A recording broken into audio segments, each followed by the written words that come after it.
नाम नहीं होते तो हम सम्राट अशोक की तलवार को कभी नहीं पहचान पाते। हमें तो पता ही नहीं था कि ये आंदोलन है क्या, हमें तो पता ही नहीं था कि हमारे महापुरुषों ने कितना संघर्ष किया है। और आज बहुत बहुत धन्यवाद करना चाहेंगे। मैंने आज से पहले किसी मंच से इस बात को नहीं कहा और मैं आपको कहता हूं कि डॉक्टर बाबा साहेब अम्बेडकर का सपना यकीन मानिए कि जाति विहीन समाज बनाने का था। लेकिन अगर आज भी हम लोग जाति को अपने सर पे ढोके चलेंगे तो ये सही बात है कि हम उनके कारवां, उनके सपने को सफल नहीं कर सकते। लेकिन इस बात में भी कोई दो राय नहीं है कि जिनकी पीठ पे लाठा पड़ता है तो लाठा पड़ने वालों का दर्द वही समझ सकता है, वो नहीं समझ सकते साहब। जिनके घरों के अंदर मोटे मोटे लेंटर पड़े हुए हैं वो नहीं समझ सकते हैं, जिन्होंने शासन सत्ता का सुख देखा है और वो नहीं समझ सकते हैं, जो बाहर से अम्बेडकरवाद का चोला पहनते हैं और अंदर से मनुवाद को सबसे ज्यादा पाले हुए हैं, वो लोग हमारा दर्द नहीं समझ सकते हैं। आज इस बात को मैं कहता हूं कि ये बहुत बड़ी बात है कि आज जिस लड़ाई को हम लोग लड़ रहे हैं, अगर वो लड़ाई हमें जीतनी है तो इसमें कोई दो राय नहीं है कि बिना शासन सत्ता में पहुंचे हम उस लड़ाई को नहीं जीत सकते हैं। ये बीटी एक्ट 1949 अगर इसको रद्द करना है तो बिना शासन सत्ता के हम नहीं इसको रद्द करवा सकते हैं। लेकिन शासन सत्ता आएगी कैसे?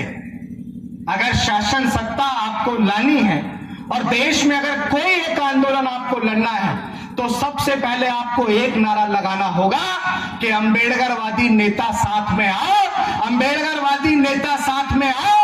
अगर आपका नीतीश इस बिहार का 10 बार मुख्यमंत्री बना है तो वो ऐसे ही नहीं बना है, वो एनडीए जैसे गठबंधन बनाकर अपनी शासन सत्ता बनाते हैं। वो कांग्रेस पार्टी जिसने 75 सालों तक इस देश के अंदर शासन सत्ता को स्थापित किया, वो कांग्रेस पार्टी छोटे छोटे दलों के साथ, बड़े बड़े दलों के साथ इंडिया जैसा गठबंधन बनाकर देश का सबसे मजबूत विपक्ष बनने का काम करती है। लेकिन डॉक्टर बाबा साहेब अम्बेडकर को मानने वाले नेता बाबा साहेब अम्बेडकर ने कहा, political power is a master की, यानी कि राजनीतिक सत्ता हर उस ताले की चाबी है जिससे आपके तमाम अधिकारों को लिया जा सकता है, जिससे आपके तमाम शोषणों को खत्म किया जा सकता है। माननीय कांशी राम साहब ने कहा था, जिनके हुक्मरान नहीं होते उनके ऊपर शोषण अत्याचार निरंतर होते रहते हैं और जिनके हुक्मरान होते हैं उनकी बहन बेटियों की किस्मतें नहीं लुटती हैं। तो क्या ऐसी मजबूरी है कि जब इंडिया गठबंधन बन सकता है,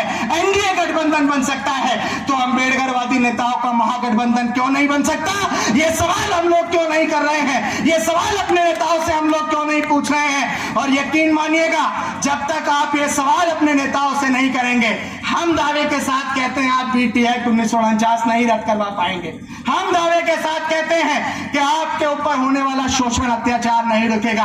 और जो लोग अपने मैनिफेस्टो के अंदर इस बीटी एक्ट को रद्द कराने की बात कर रहे हैं, इस मंच के माध्यम से अगर उन तक हमारी बात पहुंचे तो आज इस मंच से, खुले आंदोलन के साथ, खुले मंच से इस बात को कह रहा हूं कि बीटी एक्ट को रद्द करने के लिए इस बात को कह दीजिए, जो लोग अपने मैनिफेस्टो में बीटी एक्ट को रद्द कराने की बात कर रहे हैं, वो लोग इस बात का ऐलान कर दें कि हम लोग पूरे बिहार के अंदर गांव-गांव, शहर-शहर जाकर यात्रा निकालेंगे और जब तक बीटी एक्ट रद्द नहीं होगा हम इस यात्रा को खत्म नहीं करेंगे।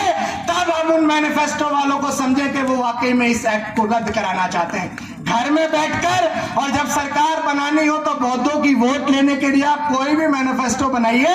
अब ये अम्बेडकरवादी, ये बौद्धिक समाज के लोग इतने बेवकूफ नहीं है कि कोई भी जुमला लेके आओगे और हम आपका जुमला पकड़ के बैठ जाएंगे और कहेंगे भैया धन्यवाद आपको वोट दे देंगे, तो ये नहीं चलेगा।